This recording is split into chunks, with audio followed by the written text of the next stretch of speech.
আজ একটা মজার গল্প বলি শোনো। আহ, যদিও গল্পটা আমার জানাশোনা বা আমার বাড়ির পাশাপাশি।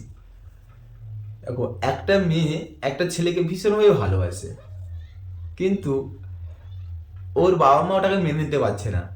তাই আহ, মেয়ে আর ছেলেটা পালিয়ে বিয়ে করার সিদ্ধান্ত নিয়েছে।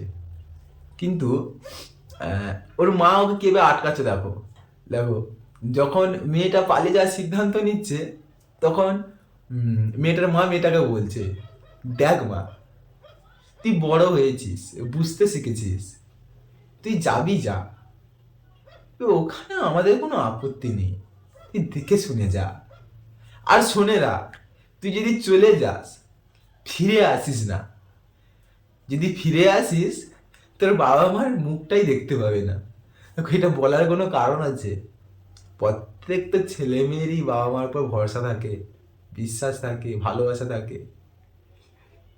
ওরা কি করে চাইবে বলো যে ওর জন্য ওর বাবা মা কিছু হয়ে যা? আজকাল সমাজে বেশিরভাগই দেখছি এই করে বাবা মা ছেলে মেয়েদের আটকাচ্ছে। তবে এরকম এরকম ঘটনা তোমাদের কার কার হয়েছে কমেন্ট করে জানাতে পারো। টাটা।